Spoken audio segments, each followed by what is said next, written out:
avec d'une part Gilles Cator. Gilles Cator, bonjour. Vous êtes secrétaire général de l'AMIF, maire de Clichy, et conseiller général des Hauts-de-Seine. Et Laurent Probst, bonjour. Vous êtes donc conseiller, gardez votre micro, vous êtes conseiller auprès du ministre de l'Enseignement supérieur et de la Recherche, Valérie Pécresse. Nous sommes ici pour discuter sur ce qui concerne le logement étudiant et les efforts, en tout cas, des politiques, qu'elles soient nationales ou locales, pour aider les jeunes à étudier et donc à s'insérer ensuite dans la vie professionnelle. Parce que c'est notre point de vue, Gilles Cator. On commence d'abord par avoir ces deux objectifs. Effectivement, mais alors, il y a beaucoup de jeunes, d'étudiants qui, comme Tanguy, restent très longtemps chez leurs parents, mais il y a aussi ceux qui cherchent. Et actuellement, la montée du prix des loyers qui est fabuleuse, ce qui fait qu'on préfère louer à des touristes. C'est plus rentable que les étudiants dans l'agglomération parisienne.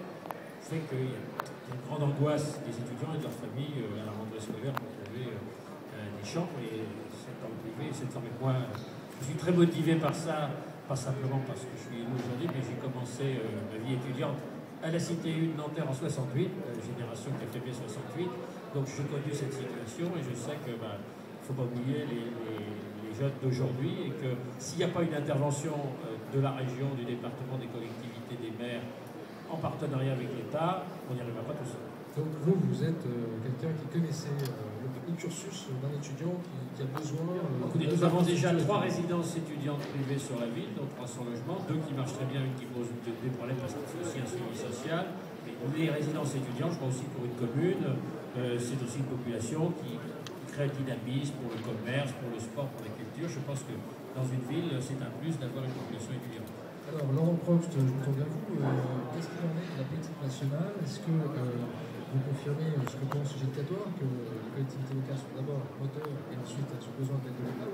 Est-ce que c'est l'État qui définit quand même les grandes orientations stratégiques et les collectivités ont des questions? Est-ce qu'il y a quelqu'un qui est chef de file et quelqu'un qui suit? Le ministère de l'Enseignement supérieur et de la Recherche, on pense que le logement étudiant, c'est une action commune de l'État et des collectivités. Et au centre de cette action, c'est vrai qu'il y a les maires qui doivent nous aider à trouver des terrains pour construire du logement étudiant. Parce qu'aujourd'hui, c'est vrai qu'on a du retard sur le logement étudiant, alors l'État dégage des moyens.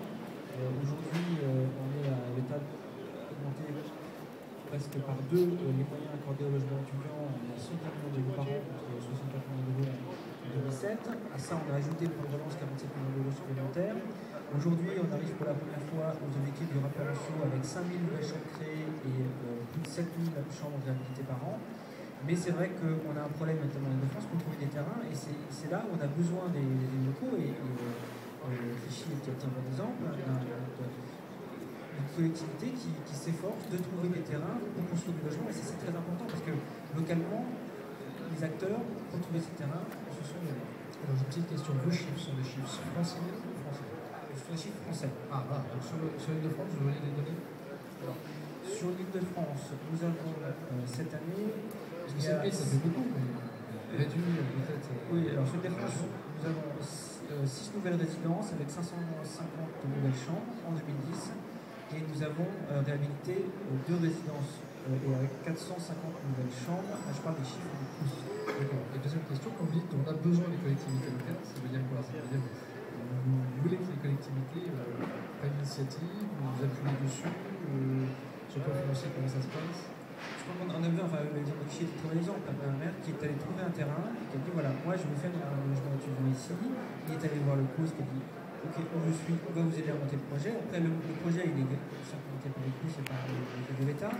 Il y a les financements de la région, il ne faut pas oublier, qui sont très importants. Mais il y a l'initiative de la ville. On va peut-être préciser pour l'Île-de-France, parce que j'ai les chiffres. Donc, il y a eu un accord État-région. Donc le contrat de plan 2007-2013 qui prévoit 1500 plus c'est-à-dire des logements assez sociaux et 1500 PLS un peu plus cher, et des barresses par rapport au prix du loyer qui peut varier, et des aides supplémentaires de la région et de l'État. Donc s'il y a les financements, les collectivités, ce n'est pas les communes qui peuvent financer ça. Et nous, évidemment, on ne l'a pas mis dans la zone en rue, puisqu'on a déjà d'énormes programmes de relogement, mais il y avait une opportunité spécifique. Nous avons un centre de gériatrie de 8 étages qu'on va démolir pour reconstruire sur un terrain en face parce que ça c'est mieux, et on libère le terrain et à la place on va faire une résidence du Crous. Donc ce n'est pas des bâtiments mixtes parce que c'est une résidence assez etc. Mais il y aura des services communs pour les jeunes et les personnes âgées.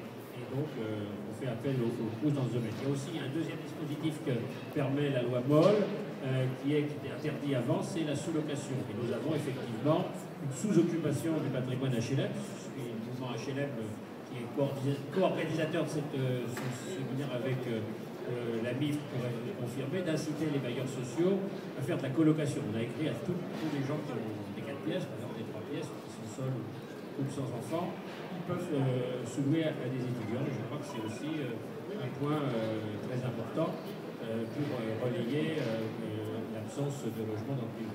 Vous essayez d'inciter les propriétaires, les bailleurs sociaux. Nous l'avons décidé pour Clichy Habitat et nous l'avons voté, nous l'avons écrit à tous les gens de ces gens. On va voir ce que ça donne. Et les propriétaires privés aussi. Les propriétaires privés aussi, on va faire le relais au niveau des propriétaires privés aussi, mais il y a tous les systèmes effectivement de garantie d'impayés de loyer, d'aide, etc. qui se mettent en place pour que c'est aussi l'attitude des propriétaires. Alors j'allais dire justement, on vient d'entendre quand même un point différent.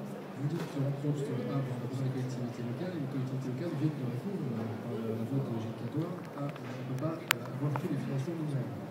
Comment ça se passe de ce point de vue-là? Il y a une possibilité, c'est que nous sommes dans le nous avons déjà adopté nous, mais le préfet, surtout le préfet d'Île-de-France avec la nouvelle loi, a le pouvoir d'inciter les communes et à prendre des décisions concernant les plans locaux de l'habitat. Il est tout à fait possible que le préfet, après concertation, il ne s'agit pas de l'imposer, demande, ce que nous l'avons fait, mais aux communes, dans leur plan local de l'habitat, celles qui peuvent, de prévoir aussi des logements étudiants. Et vous pouvez affecter donc des fonds. Le fonds, c'est pas non, on ne peut pas affecter de fonds. C'est vrai que nous, on affecte des fonds en fonction du nombre de logements qu'on a pour notre population. Donc là, on peut, non, les communes ne peuvent pas affecter de fonds pour ça, c'est clair. Ils peuvent faire en sorte que, ça se fait parce qu'à la place, le promoteur nous fait des opérations rentables. Elles sont peut-être moins rentables qu'une opération d'un promoteur, donc elles peuvent faire un choix en faveur, mais c'est pas elles qui peuvent financer le logement étudiant. Donc c'est clairement financé par l'État. C'est à la région et les départements. L'État, la région. Le département conseiller des Hauts-de-Seine, là, lundi, a voté deux opérations, une pour la reconstruction de la résidence d'Antony, qui a fait beaucoup de débats, et pour un programme à Fontenay-aux-Roses. Mais il y a tout régulièrement, on regarde un certain nombre de dossiers, le Conseil général finance. Et donc, du côté de l'État, c'est clair que pour nous, le financement doit être porté au financement de l'État. Également, nos régions, vous avez dit, et les départements le font aussi. Le Conseil général de Haute-Seine est un très bon exemple, parce qu'il y a une convention sur le logement étudiant qui dit le Conseil général de la région et les objectifs assez ambitieux. Sur le financement, nous, en tout cas, on estime qu'on a un financement qui est en hausse, qui aujourd'hui, quand un maire vient nous voir pour nous une résidence en hiver, on arrive toujours à l'aider. Le sujet aujourd'hui, c'est trouver du financement.